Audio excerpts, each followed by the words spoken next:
Buenas tardes a todos. En primer lugar, lógicamente agradecer al Colegio de Ingenieros Industriales de Madrid la invitación en ERCO para participar en esta sesión. Voy a tratar un poco de repasar algunos aspectos de la directiva, centrándome sobre todo en aquellas cuestiones que son algo diferentes o aquellas cuestiones principales que son diferentes a lo que ahora tenemos. No se trata ni mucho menos de un análisis jurídico, sino de una visión un poco práctica de cuáles son los grandes cambios desde mi punto de vista, y al final un breve flash que coincide bastante con lo que acabamos de ver ahora mismo sobre las fechas claves, ¿no? Pero creo que el punto 1 quizás sea el más interesante. Voy a intentar hacer eso en los 20 minutos, a ver si soy capaz de tratar los puntos que quería introducir, ¿no?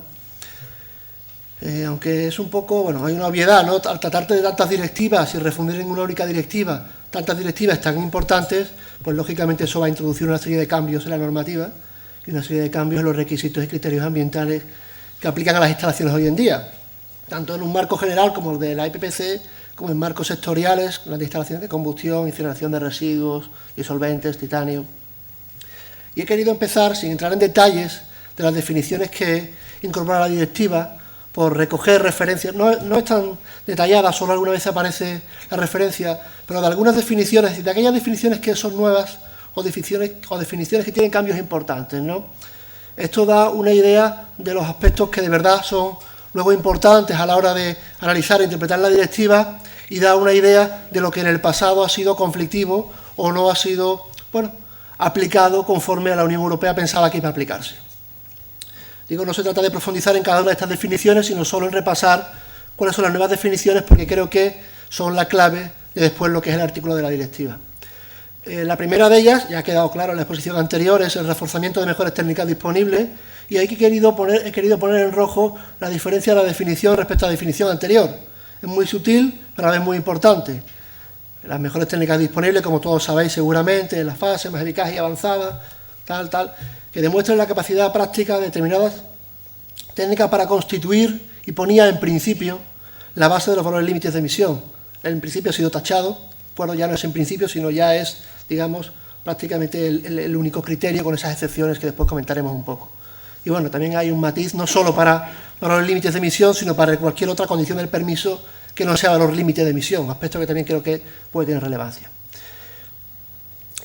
También ya existían anteriormente los documentos BREF, pero al tener un papel ahora mucho más importante, y un papel, no quiero llamar vinculante, pero prácticamente, hablando no jurídicamente regulatorio, pues se introduce la definición en la directiva.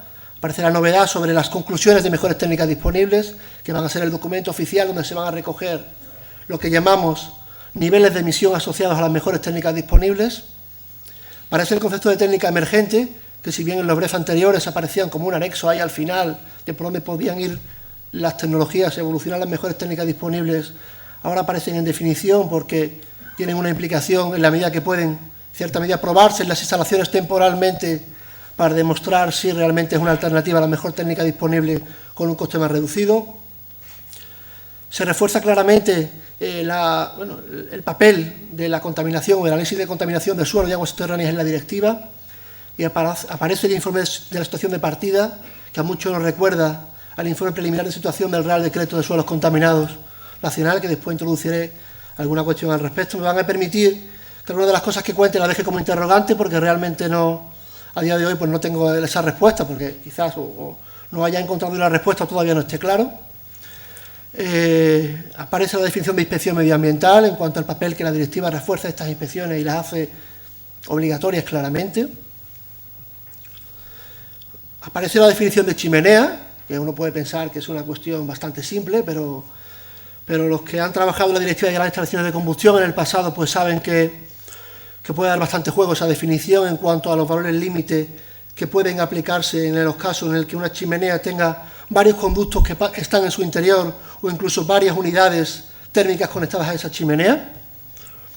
Y por tanto, es claramente definida, y hay una imagen que nos trata solo de mostrar que la casuística puede ser compleja, y vinculada a esta definición, o también conectada a esta definición en cierta medida, está la definición de horas de funcionamiento, en la medida de que las instalaciones en ciertas circunstancias pueden acogerse a ciertas excepciones de valores límite si se comprometen a operar menos de ciertas horas. Claro, menos de ciertas horas ¿el qué? Cada uno de esos 4 grupos, los 2 tubos que van por la chimenea o la chimenea. La conclusión es bastante diferente según la interpretación que hagas, ¿no? No es lo mismo que cada grupo pueda funcionar por sí solo 17.500 horas o que por esa chimenea solo puedan salir emisiones durante 17.500 horas en total. Por eso se introduce esa definición y después tiene, bueno, su influencia a la hora de interpretar la directiva y de establecer las condiciones a las grandes instalaciones de combustión. Otras cuestiones es la definición de combustible sólido nacional, porque también hay una serie de excepciones basadas para esos tipos de combustibles y la definición es necesaria para dejar claro qué es ese combustible. ¿No? Es un combustible, quería comentarlo porque me pareció interesante, es un combustible, es cuando una instalación usa un combustible para el que la instalación ha sido específicamente diseñada y se extrae y utiliza localmente. ¿De acuerdo? Así como en la directiva anterior de las instalaciones de combustión, lo que eran motores diésel y motores de combustión interna estaban excluidos del ámbito de aplicación, ahora entran, concretamente en motores de gas entran completamente. Cuando digo completamente también me refiero a valores límites de emisión. En motores diésel no entran completamente en la medida de que no hay valores límites de emisión, pero se da, si no recuerdo mal, el mandato a la comisión de que evalúe la posibilidad de introducir en un periodo de tiempo determinado esos valores límites. Y también aparece otra definición nueva, la de pequeña red aislada, en la medida que para estas redes, hablando de sistemas eléctricos no conectados a una red, digamos, más grande, pues se establecen ciertas excepciones, ¿no? Lo que quería dejar con esto es que hay una serie de definiciones nuevas que tendrán que ser incorporadas a la legislación que tenemos ahora mismo y que son definiciones clave a la hora de interpretar y aplicar la directiva. El siguiente punto interesante, que ha sido algo comentado y quería hacer alguna consideración al respecto, es cómo estamos ahora y cómo vamos a estar luego, ¿no? En esta figura he querido representar en esta flecha el rango, es una aproximación lógicamente de los valores límite que actualmente tienen los permisos IPPC, las autorizaciones ambientales integradas. Estos valores límite, como se ha comentado anteriormente, pues vienen dados de la aplicación de una serie de criterios, entre los que está la implantación de mejores técnicas disponibles, pero otros muchos. Condiciones técnicas, condiciones locales, planes nacionales. Por tanto, hay un rango de valores límites posibles dentro de los permisos actuales. Ese rango parece que se va a recortar sustancialmente, en la medida de que los valores límites que ahora estén en los permisos, salvo excepciones que hablaremos posteriormente, tienen que ceñirse a los niveles de emisión asociados a mejores técnicas disponibles en condiciones normales de funcionamiento. Con lo cual, ¿de acuerdo?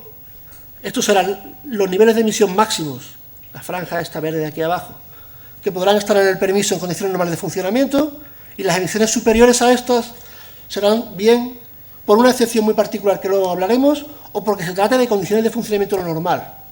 Por tanto, hay una restricción importante respecto a lo que tenemos ahora con la aplicación de esta directiva. Para implementar esto, la opción más inmediata es, bueno, tomar directamente los valores límite que estén fijados en los documentos de conclusiones sobre mejores técnicas disponibles. Es lo más fácil, ¿no? Si la comisión va a publicar esas conclusiones, ese número se puede llevar directamente al permiso. Y esa es la opción 1 que marca la directiva.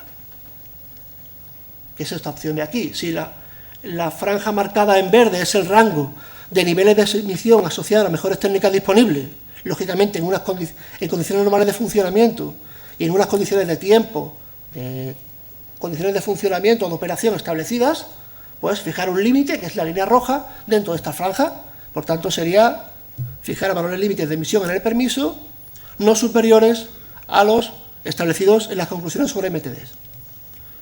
Pero hay otra opción que establece la directiva, que es fijar un valor diferente a ese en el permiso, siempre que anualmente puedo demostrar que el valor equivalente en condiciones normales de funcionamiento está dentro del rango de las conclusiones sobre MTDs. Esa es esta opción 2. A ver si soy capaz de explicarlo. Igualmente, la franja verde son las emisiones, el rango de emisiones establecidos en el documento de conclusiones sobre mejores técnicas disponibles. El valor del permiso es este. Fijaros que el valor del permiso aquí sería, por ejemplo, condiciones horarias, mientras que el BREF habla de condiciones diarias, y este sería el valor del permiso. Las emisiones reales son la línea curva, que tiene oscilaciones, y este valor límite sería aceptable dentro del concepto de la directiva, siempre que demostraras que en condiciones medias diarias y normales de funcionamiento, el equivalente a esta línea roja está dentro de esta franja verde. Sinceramente, no termino de entender muy bien por qué es necesaria esta opción 2, pero ha aparecido en la directiva y bueno, supongo que no será fácil o no será siempre posible optar por la opción 1 o esta opción 2, a lo mejor es más cómoda en algunos casos. No termino de llegar a la conclusión de la necesidad de esta opción 2, ¿no?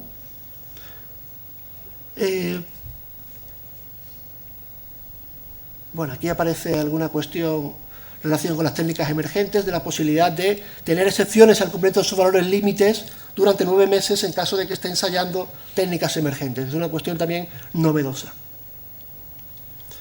En cuanto a la excepción, que puede habilitarse en casos de no establecer límites asociados a los niveles de emisión de las mejores técnicas disponibles, pues, bueno, es lo que comentábamos antes, ¿no? Solamente se puede llevar a cabo esta excepción si se demuestra que hay costes desproporcionados respecto al beneficio ambiental que se obtenga, debido bien a dónde esté la ubicación o a cómo sea técnicamente la instalación.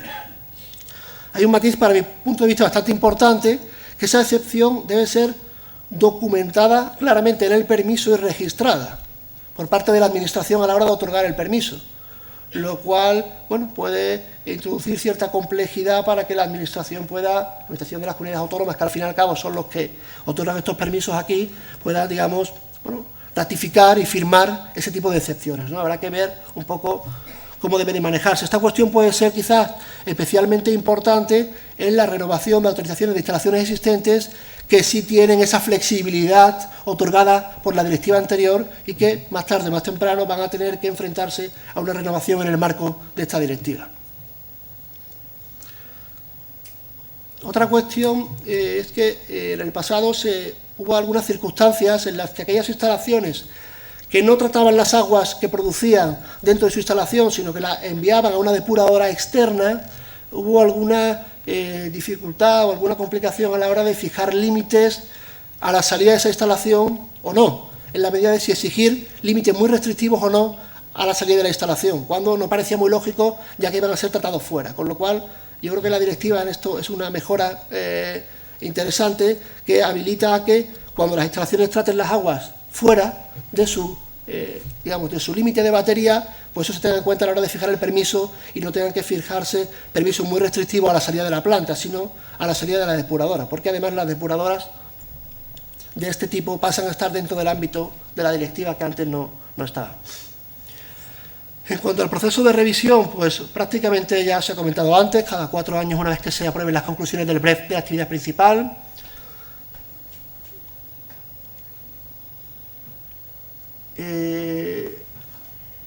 Yo me queda un poco la duda de cómo va a funcionar el proceso en tanto se tengan documentos de conclusiones sobre mejores técnicas disponibles para aquellas instalaciones que tengan que comenzar a renovar las autorizaciones al poco tiempo de que la directiva haya sido traspuesta, ya sea aplicable, digamos, entre en aplicación para instalaciones existentes, pero quizás todavía no haya conclusiones sobre MTDs para la mayoría de las actividades.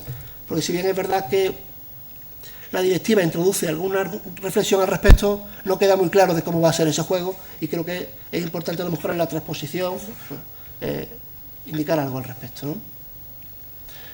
Respecto al asunto de suelos contaminados, sabéis que tenemos un procedimiento, una normativa que es el Real Decreto de Suelos Contaminados, no de 2005, que establece la obligación de un informe preliminar de situación, que bueno, se han presentado, el ámbito de aplicación en cuanto a instalaciones de esta normativa es muy amplio y por tanto se han presentado gran cantidad de informes para cumplir esta normativa. Ahora, sin embargo, en la directiva para las actividades IPPC habla también de algo parecido, ¿no? Le llama informe de situación de partida y dice que la comisión dará orientaciones sobre el contenido de este informe. Queda por ver, una vez estén esas orientaciones, si con la regulación que ya tenemos y el informe que se ha presentado es suficiente para dar cumplimiento a esto o no, o va a haber que, digamos, dar un paso atrás en ese proceso para, concretamente en este tipo de actividades, pues concretar algo más o aportar algo más o hacerlo de una manera diferente.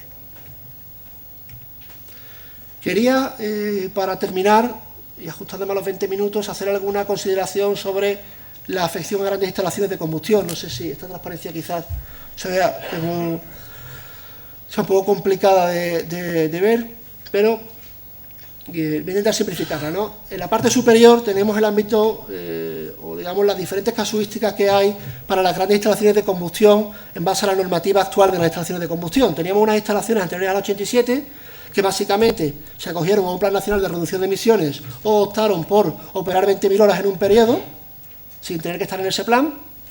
Unas instalaciones que estaban entre el año 87 y el 2003, que tuvieron que acogerse en 2008 a los nuevos valores límites de emisión, y las instalaciones posteriores a esta fecha, en virtud de esta normativa de 2001, pues tenían unos valores límites determinados que eran, digamos, los más exigentes, ¿no?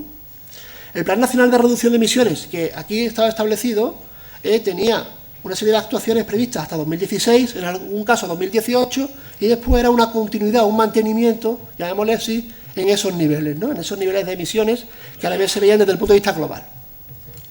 El planteamiento ahora cambia sustancialmente.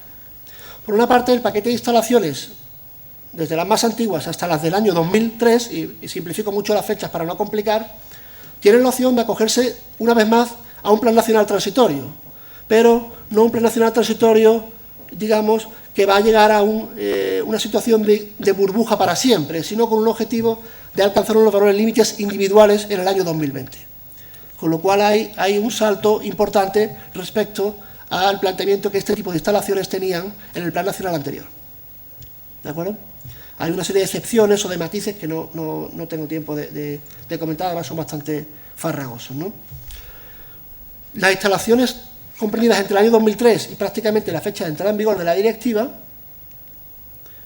aquellas que no puedan acogerse al Plan Nacional Transitorio, pueden optar por cumplir en el año 2016 unos valores límites individuales o comprometerse a no operar más de 17.500 horas entre 2016 y 2023 y en esa fecha dejar de operar. Y las instalaciones nuevas pues tienen unos valores límites de emisión nuevos, ¿no?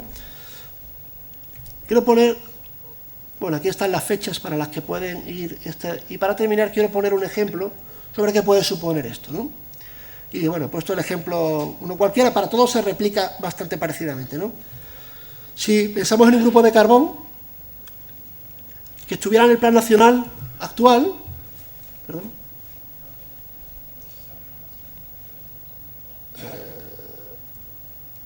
ahora, bien, el plan nacional actual, ese grupo estaba con un planteamiento de un nivel de emisión en 2016 y hacia adelante de 400 miligramos de CO2 en caso de que la potencia térmica fuera mayor de 500. ¿De acuerdo? Este grupo seguramente haya cometido una serie de inversiones en desulfuración para llegar a este valor en torno al año 2008. ¿Correcto? La directiva lo que le implica a este grupo es: puedes introducirte en un plan nacional transitorio de 2016 a 2020, pero en 2020 tienes que llegar a 200. Con lo cual esa actuación de desulfuración acometida para llegar a 400 no hace mucho tiempo, si no permite llegar a 200, tienes que hacer un esfuerzo adicional para una inversión adicional, una actuación adicional para alcanzar este 200. En cuanto a óxidos de nitrógeno, la previsión que tenía este grupo, estando en el Plan Nacional de Reducción de Emisiones, era un límite de emisión de 500 hasta 2015 y 200 a partir de 2016, con algunos matices para los combustibles de bajos volátiles. En la directiva permite estar en un plan nacional transitorio hasta 2020 y en 2020 200, ¿no? Realmente, desde el punto de vista de óxidos de nitrógeno, la diferencia no es tan importante, porque realmente ya esta instalación estaba, digamos, tenía pensado, tenía interiorizado que iba a tener que llegar a 200 en 2016. Si bien es verdad que creía que a efectos de burbuja, y ahora aquí en 2020 lo tendrá que hacer a efectos de foco individual. Pero quizás no sea la actuación más dramática. Creo que más dramática es el paso de 400 a 200 en caso de que la actuación acometida para cumplir esta normativa no permita ya por sí sola llegar a 200.